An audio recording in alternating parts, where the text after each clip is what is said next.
On today's show, 3 questions. Number 1, will 2026 have a new economy? Number 2, are home prices ever coming down? And number 3, have we finally jumped off the crypto train? Let's go. Consult an advisor or conduct your own due diligence when making financial decisions. General principles discussed during this program do not constitute personal advice. This program is furnished by Dentist Advisors, a registered investment advisor.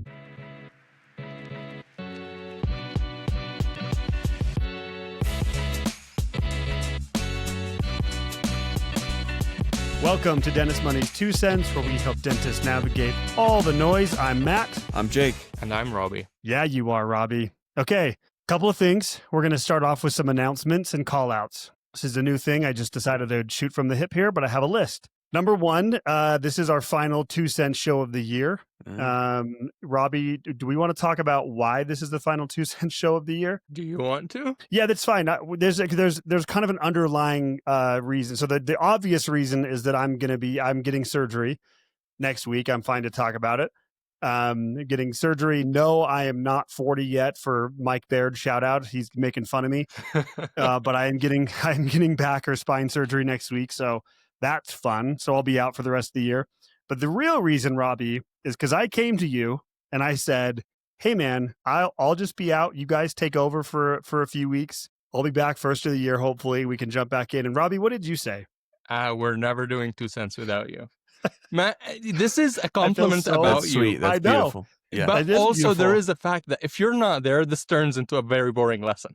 So it is a compliment about you, but like, what's the alternative, you know? I appreciate it. I was very flattered.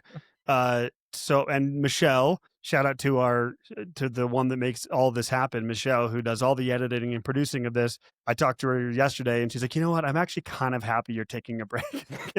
give me a break for the rest of the year. So final 2 cents of the year, we're going to be taking a break. We'll be back first of the year. Once, and hopefully I'll be probably in a wheelchair, but still be able to do the show. Number 2 announcement / call out. We have a new nickname for Rabih, and this one is real. We have to announce. This is honestly so cool. That's why you didn't want to tell me what your list is before we went live. I mean, it's on the doc. I put it here. Rabih is officially known as Professor Rabih because we need to announce that he is officially a professor at the University of Utah. So Rabih, congratulations. That's awesome. Do you want to tell the good people what you're going to be teaching next semester? Thank you.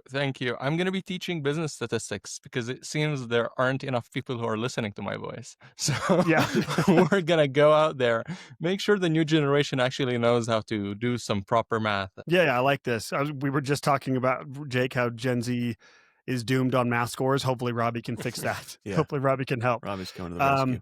I don't want to take all the credit, Rabih. I'm going to take some. Like you can take all the credit. 6% of the credit from my letter of recommendation. No, we're super happy for you. Excited that you're going to start. I told you I'm going to come sit in on one of your classes and like bring a sign and lecture or heckle you or something. Okay. Another announcement we want to make, Launchpad. We've talked about this before, but Launchpad being our 12-week live course starting next year. We have some more details on this. We're super excited to announce that registration is officially opening the week of December 15th.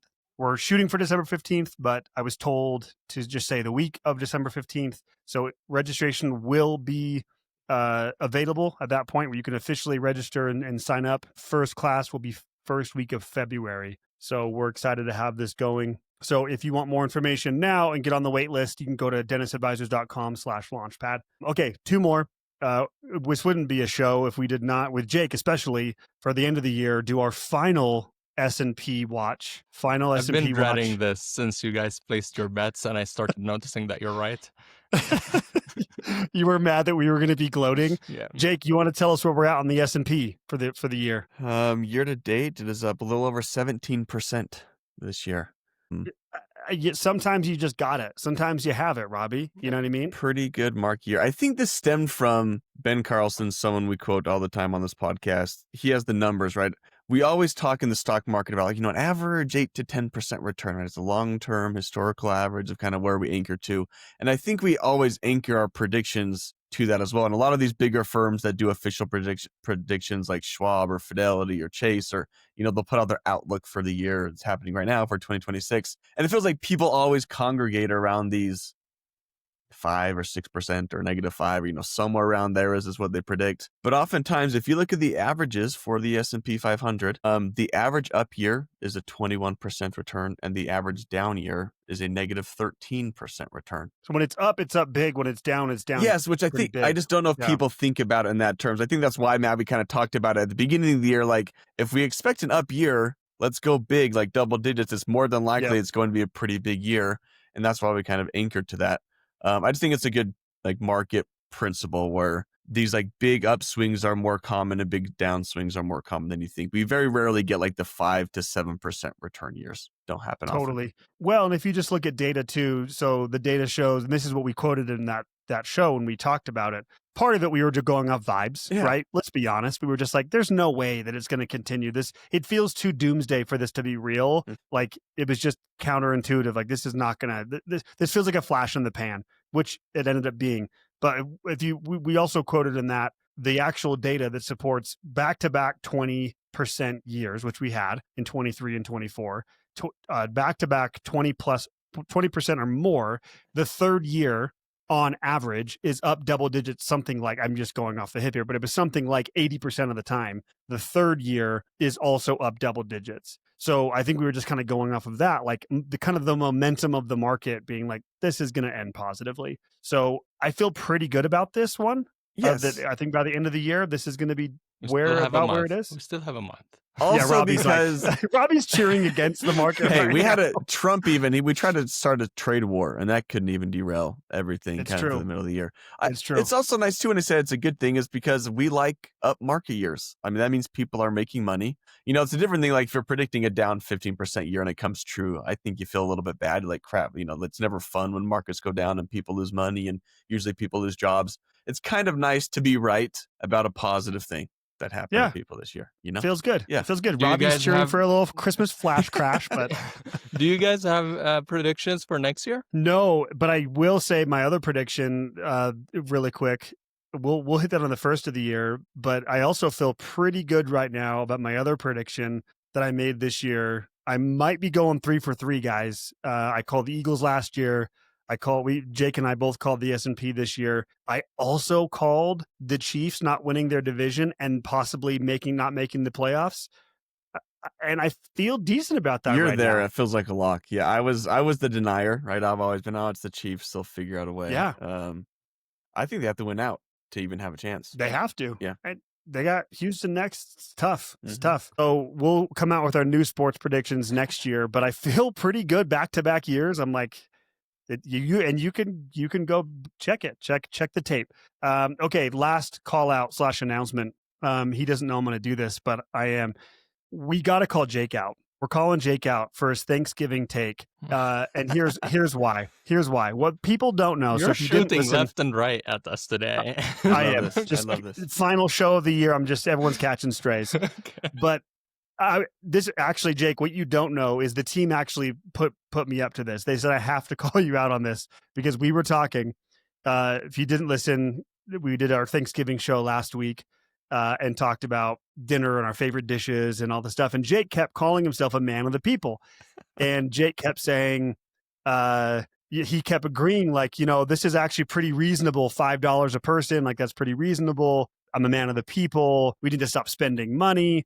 We got off the show. We hit end, stopped recording. Hey, do you want to share with the people, since you're a man of the people, what your Thanksgiving dinner actually was? You want to share the second we got off, what you shared your Thanksgiving dinner was going to be? So on my side of the family, the Elm family, we share similar views on Thanksgiving dinner, which is we don't like it, really. Okay, it's like we're just kind of anti, which you could say maybe is anti-American, whatever. I would say you're pretty, I would say that. We don't love it, and we don't buy into this. We have to do it because everyone else does it. So we started a couple of years ago. We just said, let's actually, if we're going to get together for a big dinner, let's do a dinner we're all going to love. And so we, instead of turkey and potatoes and rolls, we do steak and crab and lobster and sushi and like wings and just kind of a smorgasbord. True man of the people type meal. And gold so sprinkled on top. Listen, here's where my pivot, here's where my defense is going to be. First of all, I would say this. Number one, do what you want to the people out there who feel Absolutely. shackled by having to eat turkey on Thanksgiving Thursday. Make whatever you want. If you want wings, get wings. That's my first thing. Second thing, which is I think that's a pretty man of the people take. We do what we want. We are not burdened by what's come before. My second defense would be this. Yes, that's obviously a more expensive dinner, okay, than our, turkey numbers that we went over. For the defense. And my defense would be, we talk about it on the show, align your spending with what you value. And you know what? We know it's expensive and we do it because we have an awesome time. Yep. I love that. And I knew that's where it was going to go. So that's why I'm glad we went there. We just had to give you crap because we literally hit end and you talked about it and Will goes, real man of the people. I know. So, and then we talked about it in our meeting this week and everyone's like, you have to call him out. So here we are. But I agree with you. First of all jokes aside, it is truly is a great lesson of spending your money on things that you actually want and think are worth it, that you value. And no one gets to tell you what that is, right? Aligning your money with your, with your values. The other thing is, I think if you're going to spend money on anything, it's shared experiences with people you love. So I actually think that's great. So again, I wanted to give you crap for trying to tell everyone they shouldn't spend money. And then you're like, oh, we're going to do steak and lobster and sushi. We're like, okay, we're calling this out. Okay, we digress on our preamble here on the final show of call outs and announcements. Let's jump in. Rabih, will 2026 have a new economy? And are we going to have to do some new predictions? It might. It might. Actually, the reason I asked you if you guys have predictions for next year is because already some of the big banks started releasing sums, and JP Morgan is setting the S&P 500 target at 7,800, which is like 13% movement from where we are right now. So they're expecting a positive, moderately positive year. Okay, I'm calling flat to negative then. Yeah, because they're often wrong, no? But it is interesting. You can project and do forecasting, but you have to do it right. You can just look at the price and say, here's what my hunch is and here's where I think it is. But you can look at the economic model and see whether this is going to be pro-growth to financial assets or negative growth to financial assets. I think for the last 2 years, the economy, real growth in GDP has been amazing. And what we're seeing for 2024, it is still as strong. So, just to remind you, the Federal Reserve said that they expect the year real GDP growth to average at around 1.6%. And then we had, if you decompose that into quarters, we had a negative 0.5 in Q1 on an annualized term, then 3.3 growth in Q2 and 3.8 growth in Q3. And Q4, we don't have data yet, but from the looks of it, given the largest Black Friday, Cyber Monday spending ever recorded, etc., Q4 is going to be strong as well. So the only way we get that 1.6% growth for the whole year for this 2025 is if there was no growth in Q4 at all. But it doesn't seem like it's going to be the case. And if we get a third quarter where we're above 3% on an annualized term in terms of growth, we're ending the year with 2.7 real GDP growth, which is an amazing year, totally justifies growth in financial assets. And if it continues to do so, it'll also justify growth in equity prices. This is unlike, the dot-com bubble, where you got 2 to 3 years where you got really good returns, 20%, plus 10%, but then the economy wasn't growing itself. There was just, zombie companies showing up, growing the stock market. In this case, the economy itself is growing as long as this data is accurate and it actually reflects increasing standards of living of Americans. You're cracking the code. You are perfecting policy for future growth. So this is where we stand economically speaking. But we have to address the elephant in the room, guys. The elephant in the room, and this saddens me, Matt, is that Jerome Powell is leaving next year. I know. What are you going to do? I'm trying to find a new BFF. I know this is the equivalent of the mainstream having Real Housewives of Salt Lake or the Mormon Wives show or whatever it is ending. This is the equivalent for you. 100%. I'm mourning. Yeah. But who's going to give you that new car smell? 100%. So the president said they were going to announce a new chair before Christmas. And now they said that they're going to announce it early next year. But there have been signs, and I think it was very smart of them to give out these signs on who the next pick is going to be. Because, it's not official. We're throwing a name out there. Let's see how the market reacts. Will it jitter? Would the 10-year interest rate go up or down? Like, how will the market receive that figure that we're going to be putting out? And it seems like the guy who will probably be the next chair of the Federal Reserve is Kevin Hassett, who is not part of the open market committee, the 12 people who vote. He is part of the Trump administration. He currently holds the position for... He drives for Uber on the side, I heard. No, I'm just kidding. No, he currently holds the position for the director of the National Economic Council. In the first Trump administration, he had a big role to play in the tax cuts, the TGCA cuts that happened in 2017. He was one of the people who formalized them, and he was an economic advisor on the committees for George W. Bush, John McCain's campaign, and Mitt Romney's campaign. So he's part of the Republican Party, an economic advisor. His background comes from taxes, actually, from a fiscal perspective, not from a monetary perspective. But the market seems to be fine with it. He is interesting what a history he has with like establishment Republicans, just based on Trump kind of being like, yes, he is one of these highly credible economists in this country who is very consistent with his conservative Republican stance. And, you know, he is one of these big proponents that the tax rate in the U.S. does not maximize tax revenues, type of like the theory that comes from. And there's it looks like a N shape, like it starts from zero, maxes out at somewhere in the middle, and goes back to zero. This is the curve of like, what's the tax rate that we're going to choose, and how do we maximize tax revenue for the government? And like at zero, you're not getting any tax revenue, but right? At 90, but 100 or a 90, you're also not going to get tax revenue because no one's going to pay if all their paycheck is going to the government. So where do you find that point that gets you to the highest level? And he thinks that we are on the wrong side. We have it too high, type of thing. So you couldn't agree more.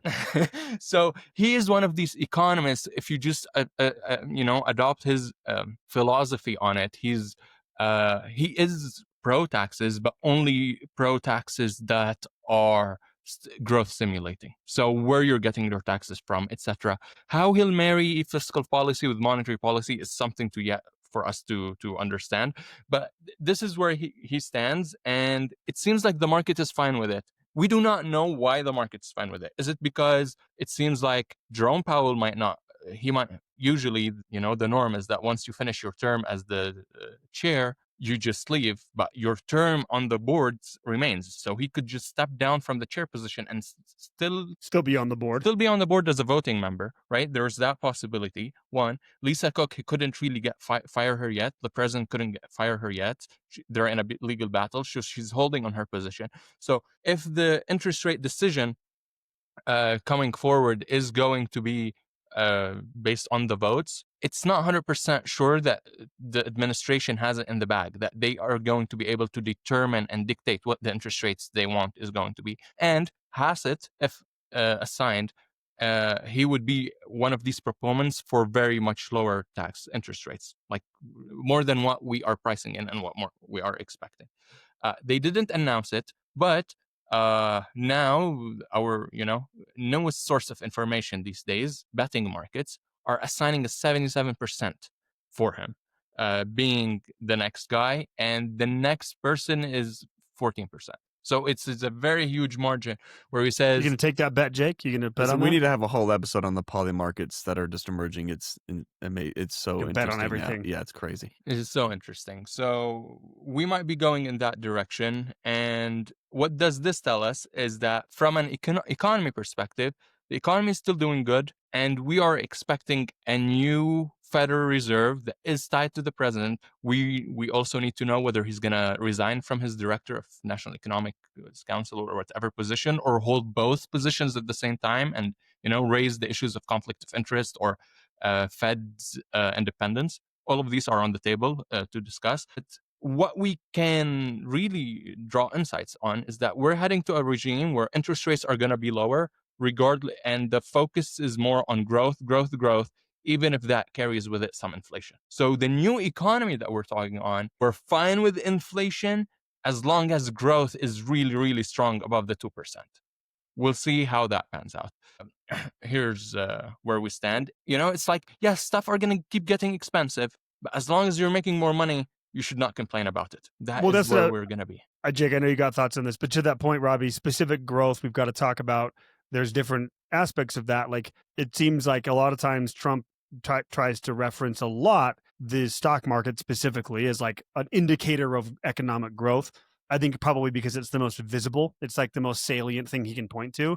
But I think in my truly very limited knowledge around this, I would imagine just intuitively that the growth that they need to be making, if they're going to say inflation is going to be a byproduct of this, you better be damn sure you're getting true growth of income for people. Real wage. If you're not getting wage growth, that's going to be a massive problem, I would imagine, over time.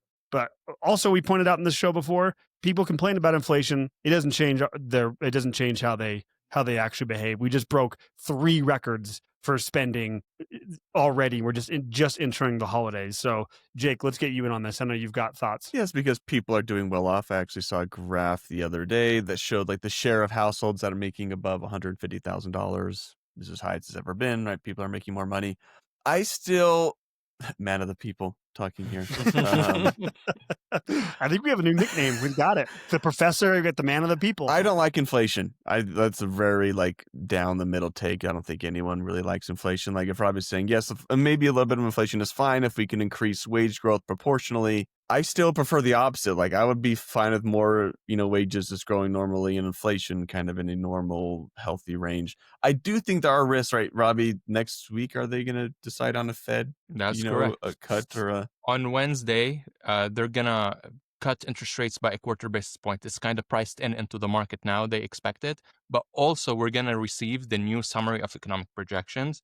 Ooh, that new car smell, baby. A new car smell. I'm going to enjoy it all by myself. It's not going to be on the podcast. Yeah. Do an emergency pod, yeah. And we'll see what they think 2026 is going to look like. Right now, and this is what I find like really weird, especially that's not still reflected in prices, is that they are saying in 2025, we expect 1 cut. And for all 2026, we expect 1 cut. But the last meeting for Jerome Powell is going to be in March. And then you're going to have 5 or 6 meetings with Hassett, who just came in. Do you expect that he won't cut any rates for the next of the year? So there are a bunch of cuts that are not being priced into the futures of the Fed funds, which I think translates, not 100% sure, but should translate to equity prices. So if cuts are going to be happening and we're not pricing them in, expect higher prices in financial assets. Yeah, I would just argue that we don't need to cut rates. Like I think the economic data, like I know people are worried about labor and unemployment and things. I think there's been some data that shows that's more of like a supply issue, like a labor supply than a labor demand issue. Like there's like less immigration and things like that. It's just there's less people. That's kind of slowing down job growth there. But again, market's doing really well. Unemployment's still really awesome. Like the kind of the cornerstones of the economy are still performing really well. I think there's a risk of cutting rates and we just let inflation go crazy again. This 100%. This is the argument Jerome Powell and the current Fed makes. And Jake, you've got a point. Just for the listeners to get... Rabih, what? Jake's your new Jerome Powell. I know. I'm so happy because he's the man of the people. He's the man for me right now. You're going to see him as much as you want. Oh, just hop on a Zoom. Okay, I know we're going a lot on this, but just to give the other side of it, like Jake's argument really is there and it's supported by economic data. But the other argument of what this administration is going to say, hey, if we come in, real growth stays high, we cut interest rates down to 2%, we use that to refinance the U.S. federal debt. On the long run, hopefully, if we do all of these correctly, we're going to have higher growth, less debt, and this will allow us to borrow later on in the future without inflation. So this is the game that is that what a huge motivation here is looking at trying to refinance the debt 100%. It's because they've got huge tranches coming up. It's a big reason because there is an upper limit. Here's the thing. The government can keep on borrowing as long as the market thinks that it'll be repaid. The moment the market thinks that this debt is not going to get repaid, you'll see inflation. This is, one of the famous economists, John Cochrane, says this is the fiscal policy of debt. Like this is the fiscal rule behind it. So as long as there is credibility enough that all this debt that's being taken is going to be repaid, inflation is not going to show up. Follow this logic. Hey, let's cut interest rates right now. Let's refinance at a lower rate. This will give more confidence to the people that if we take on more, we can pay it back because we're locking in a low interest rate. We'll see Sure. how it pans out. There's no right answer in economics. I just There's think always two people sides. care a lot more about a $20 chicken salad than the overall kind of debt that the government's taking on. And like, it's just harder and more riots, and it just impacts morale and sentiment and way more than that. Fair. Anyway. Yeah. I think also the we've seen with even just recently within the last few years, the aggressiveness of inflation also matter, like, or the how actually quickly it moves up also matters. Like, because there's also an argument to be made, I think, is if it moves slow enough that we kind of just all get used to the $20 salad. Like I think we're kind of already getting there of just used to higher prices in a lot of areas, like especially with food, and it's certainly not stopping us from spending. So, but No. I'm with you.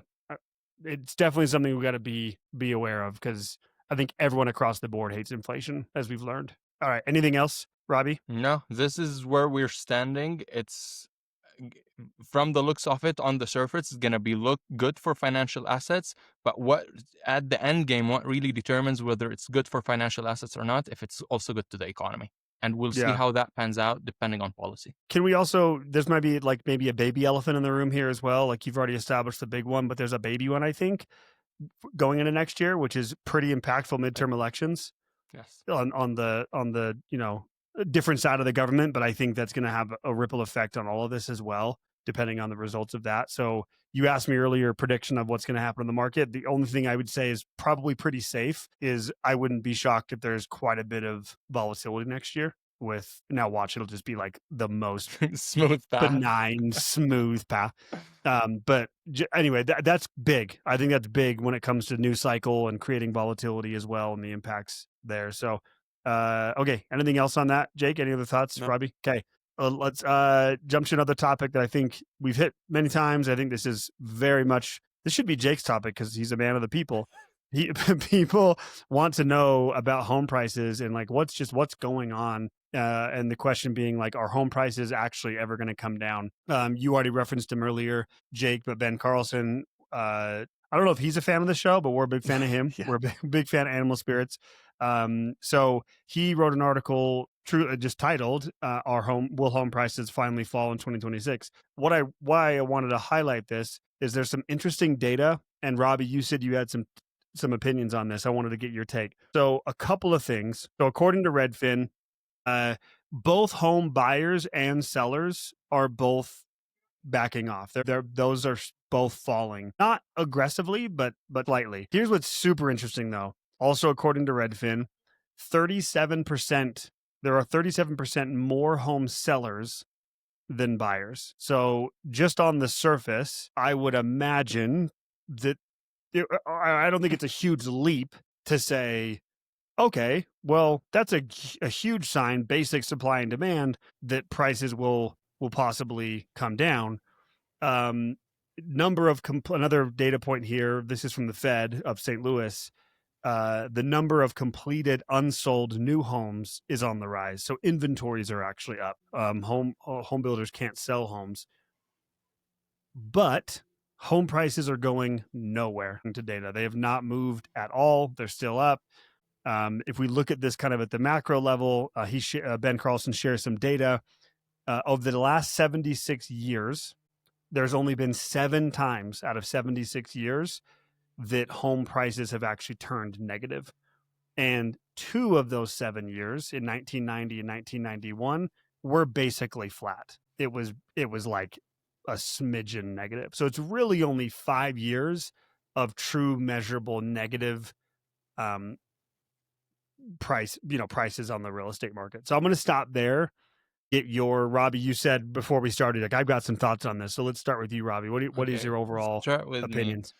I have two things on my mind. The first one is, like you said, there are more house sellers than house buyers out there. But how do you determine the number of house buyers, right? It's not like there's a survey out there. It's like, hey, tell me today, would you consider yourself a house buyer or aren't you not? Yep. So the idea is that I think the number of house buyers out there is so understated. It is much bigger than what we think. And that increase in house sellers right now is still nothing compared to the number of house buyer or, people who who want to buy houses. This is very similar to what we saw in the job market in the last 2 years. If you guys remember back in 2022 when inflation was skyrocketing, we had around 2.5 jobs available for each unemployed person. It's like you have so many jobs available for those who are unemployed. And as the Fed started increasing interest rates, the number of jobs available was decreasing. And we were saying, oh, now we are seeing less jobs out there. So the unemployment rate should go up. And the number of jobs kept going down and the unemployment rate unbudged. This is the same idea over here. The number of sellers is increasing, but the house price isn't budging. And that is because it's not only about the direction, but it's also about the initial level that you're starting from. The housing market in the US is a problem of undersupply that started in 2008. 1 year of a changing trend is not going to solve it. It'll be a while of this same exact trend until, yes, we'll say they are at a level very close to each other. So when we look at the direction, supply and demand should translate to a change in price. So it's multifaceted. It's just not only the direction, but it's also the initial place where you started. And we need to bring them next to each other so that direction dynamic starts taking effect. So what are you, a professor? Maybe.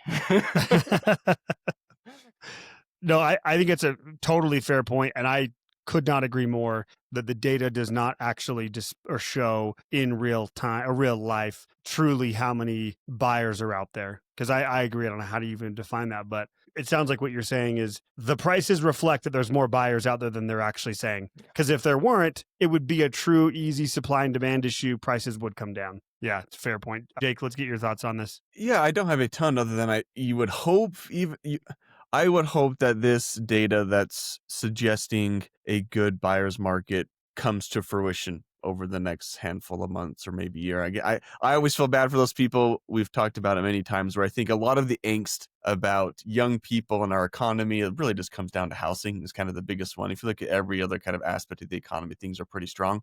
But people not being able to afford a house is a really big deal to a lot of people. And so I would love if these, poor first-time home buyers could catch a break out there. I think is a good thing to root for. I wonder though, I think even if that is the case and we're believing the data, I wonder if these sellers, part of the reason why prices are staying pretty stagnant or not dropping is I wonder if the sellers are like, hey, I'm going to sell my house and I'm getting into a higher interest rate and more expensive home. I can't afford to drop my price by 50 grand or 100,000. And they've anchored themselves to the high prices the past couple of years. Yep. And maybe they're more willing to wait around because I think we have seen houses on the market, the time on the market days has expanded recently too. But I wonder if it's a lot of people just putting their feelers out there and they're just not going for a lower price because they're just anchoring themselves to the high prices of the past few years. I think that's totally fair. Yeah, it's a really good point. The other part of this too, just to give some nuance to this, we talk about this data and the data is displayed kind of at the macro level, but if you break it down by region, there's actually certain regions of the country who are seeing lower prices, and obviously, obviously a lot of these places that are seeing declines were the ones who had some of the biggest booms or gains, right, when things were going crazy. So, for example, he breaks down in this that, in the South, if you look at the South part of the country, they're seeing some pretty big house corrections, and he's got a couple of breakdowns here. So, in Austin, I actually have some people, a client in Austin, who I've talked to quite a bit about this. They had a massive boom. If you remember a few years ago, so much news about people fleeing California, big prominent people fleeing California and going to Austin, but they've seen a negative 26% drop in home prices. Cape Coral, 18% drop. New Orleans, 14% drop. So there are certain places of the country where it's starting to you're starting to see this drop, but on the whole, we're just not we're not seeing it. And I'll tell you, personally, in Salt Lake City, they're not. Yeah. It is absolutely not adjusting one bit or coming down one bit. But I think it's a fair point, Jake. Prices may not be changing, but the craziness of maybe homes disappearing in a day, that kind of, maybe those are the initial signs, time on the market is starting to show some signs. And Rabih, to your point, it's going to be a slower process than just prices are down today or tomorrow. Anything else you want to add to this, guys? Yeah, just On with that too. home In all prices? likelihood, like you said, Matt, the data supports is house prices don't go down. Yep. It's kind of like the inflation deal in prices, right? Everyone's like, oh, inflation went from 7% down to 3%. I expect my grocery bill to go down. That's not what inflation measures, right? It's the rate of growth there. I think it was house prices too, where I don't think like you're going to look at a house for $500,000 and hope to buy it for $400,000 in the Yep. future. That's just not how it's going to happen. But if we can get house prices to stagnate for a little bit and allow wages to come up, in support, that's when we can kind of see some housing market freedom there. But prices Yep. won't go down in all likelihood. They won't. I mean, and what you normally see is 3 to 4. Like it's pretty like just mini steps up the stairs, 3 to 4%. We had those crazy years like in 2020, 2021, double digit gains, but you don't normally see that in home prices. It's usually 3, 4, 5%, like clockwork. So you're right. It usually does not come down.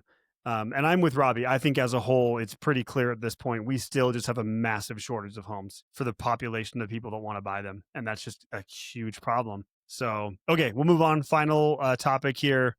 Man of the people wants to talk about crypto. Of course, let's go. Have we finally jumped off the crypto train, Jake? Cryptocurrency. Let's talk about Bitcoin first. Really exciting. I will just say I get more questions about Bitcoin than any other investment. Really? Yeah, I do. That is so interesting. Yeah. More just What's like the context of those questions? where it's usually just like, should I be investing in this? Right? I get those all the and it's less of like, I don't get a ton anymore of like individual stocks or positions, maybe the odd Nvidia, every once in a while, but I get so much more about Bitcoin. And I've actually had some recently with this drop. I think, people are like, is this my time to get in and do the Bitcoin thing? I get a ton of questions about it. What's interesting, what I wanted to talk about today is traditionally or historically, we don't have a ton of history on Bitcoin, but over the past 5 to 10 years, the price of Bitcoin essentially performs equal to like big tech stocks, or like they mirror each other pretty closely. It's almost like a levered Mag 7 position. If you kind of want to view it that way, it's kind of how Bitcoin is performed. If you look at charts, they're hand in hand. The trends are very similar, except for 2025. We've had an interesting decoupling here where we talked about the S&P 500 as well. Bigger tech stocks have performed really well, but Bitcoin has not. It is down. I know we were going through this over the past year. So not calendar year, but last 12 months is down 13%. And then year to date, you're down about 4 to 5%, a little under 5% where Bitcoin is at, which is a stark difference from, again, S&P 500, 17%. Huge difference. That's a big difference there. I don't know all the reasoning for this. I'm curious to see if you guys have a take on why this is happening. I also saw another chart of just overall, this is from Bloomberg, that November, so this past November, there was $6 billion in outflows from crypto funds, which is the most ever in history. I just find this interesting where crypto's been this huge asset class of like all the young people, this is our asset class, we're making a ton of money. When the market's going up, like we've seen, the crypto's going up. The market is still in a pretty strong position and corporations are reporting strong earnings, yet people are like, this is the first time ever where the market's doing well and people are getting out of Bitcoin. And I don't know if this is going to be a trend moving forward or what's I think it's pretty interesting. Yeah. Rabih? It's not easy because like the framework that you can draw analogies from is usually when you value a company and you look at its just market price and it's like intrinsic value. And the company price could do whatever it wants, but at least you can go back to something fundamental, the company's intrinsic value, look at the revenue it's generating, the customers it's acquiring, the cost structure within, and then try to understand what the proper value for it is. Bitcoin is not like that. Like the only source for fundamental value of Bitcoin is actually the cost of production. It like you can think of it as if like extracting gold from the ground or oil from the ground. It's like if the cost of extracting it is much higher than the current market price, it's not worth it for us. Like that is the only intrinsic aspect of it. And right now at 88K, what is the cost of mining, 1 Bitcoin? Is it less than 88K or more than 88K? And that is like the fundamental thing. And because there's not much in the intrinsic story, it's really based on supply and demand. And Matt and I covered MicroStrategy in depth a couple of weeks ago, and MicroStrategy's strategy has been, let me borrow from the market, let me borrow from banks and people, and let me buy Bitcoin and put it on my balance sheet. Now that Bitcoin is going down, it accelerated the selling. So most of the selling that's been happening in the market has been MicroStrategy dumping the Bitcoin that they hold on their balance sheet to keep their company solvent, right? So supply and demand. Does this mean that Bitcoin could rebound? Yes, if there's another big buyer who chooses to buy as much as MicroStrategy used to be buying. If we know that there's going to be a big buyer, we would expect Bitcoin to go back to the 100K levels that it was in. It's But down we do not know. 28% since the beginning of October. It's a pretty Yeah, big that's drop. wild. Like that's a Yeah. steep chasm there. Just a Bitcoin in general, for those who are curious, Rabih, you mentioned a little of like, when I do get questions about Bitcoin, is just like the asset I should buy or things there. It's hard as an advisor, I think, to recommend Bitcoin as a part of your investment portfolio, mainly from the point of we don't know how to value it. As Rabih said, like there is no use case for it. It does not provide a product. There's no CEO or board. That it offers nothing really, right? The price of Bitcoin, like the value, but really just dependent on what people think the value should be, or supply and demand kind of limited option there. So it's hard to be like, okay, this would be a strong part of your portfolio when we just don't know how to price or value something like that. It's essentially like an art piece or something where it's just in the eye of the beholder, almost really with Bitcoin. And so that's what I would just caution people, like wondering if they should get in there, if they should not. You know, we, for a lot of these more skeptical investments, we say keep it a smaller portion of your portfolio, has some rules around it. But it really is hard to be like, is Bitcoin going to go back up? I have no idea. Is Elon Musk going to dump some or like tweet badly about? I have no clue like how to project it moving forward. Yeah, that's what I was going to say too, Jake. You hit it around the head of like kind of what our thoughts are on this.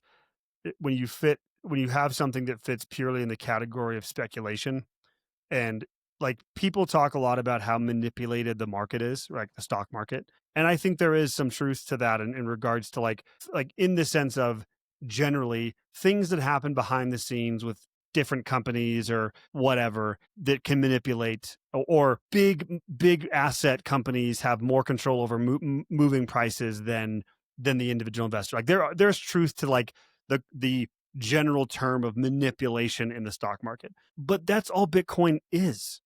Like that's right. Like Yeah. just in the sense of like, there's no fun, to your point, there's no fundamental company or things that we can look at. Like when Rabih talks on the show all the time of, oh, well, like we're seeing the intrinsic value of these companies and profits and earnings actually growing. So that actually makes the case for why we're seeing this price return. That absolutely, like there's nothing crazy right now about the markets being up double digits. We can look at fundamentals of these economies and business. You just don't have that with Bitcoin. So it's kind of, for me personally, I don't even think about it. I'm just like, if a client asks me to go invest, or that question, should I invest in it? I'd be like, if you want to play that game of, sure, like let's put a small percentage in it, but it should not even, in my mind, be even more than a very small single digit part of your portfolio, because it is truly pure speculation. And you are just at the whims of momentum and manipulation of things that are happening behind the scenes. I think the funniest part for me of Bitcoin is it was supposed to be this man of the people, kind of like currency of the people. It's just controlled by billionaires. It's just now been wrapped up into the global market, just like anything else. And so for me, it's just like, why are we still talking about Bitcoin? You know, I mean, we approve the topics here, but I'm saying generally speaking, as a society, why are we still talking about this? So is that too hot of a take, Rabih? Am I going to get in trouble? No, I think fine. I honestly, if it wasn't for Wall Street adopting that product and riding the momentum wave that people are jumping, and what I mean by that, hey, let's put it on exchanges. Let's create future contracts for it. Let's create ETFs where we can make money out of it. If it wasn't for those, Bitcoin could have probably died away and people moved to a new fad. But because it got institutionalized, now it's in the interest of Wall Street for Bitcoin to stay mainstream. We also have an incredibly pro president, right, on Bitcoin and crypto, which, but you could maybe, if you're looking at like, what does this mean for Bitcoin? Is it a bad sign that we're in like a really good economy, there's money flowing, you have a really president who's promoting Bitcoin and crypto, and you haven't had an awesome year? Is interesting to me. I don't know. We'll see how it plays out. Yeah, it's interesting. Okay. Anything else, guys? Any other final words of wisdom to share? Okay. final show, final 2 cents of the year. Merry Christmas. Happy Merry New Year, Christmas all to of that. everyone. Merry Yeah. Christmas. Yeah. Happy holidays to everybody. Obviously been a great, fun year. I don't know how we should have, I guess we could do this math, but we're not going to count how many shows we actually did. But anyway, we love doing 2 cents. We'll be back at the first of the year. Of course, if you're still listening, you're one of the cool ones. Jake and Rabih, thanks for being here. Professor and man of the people. Everyone, thanks for listening. That was our 2 cents. Till next year. Bye-bye.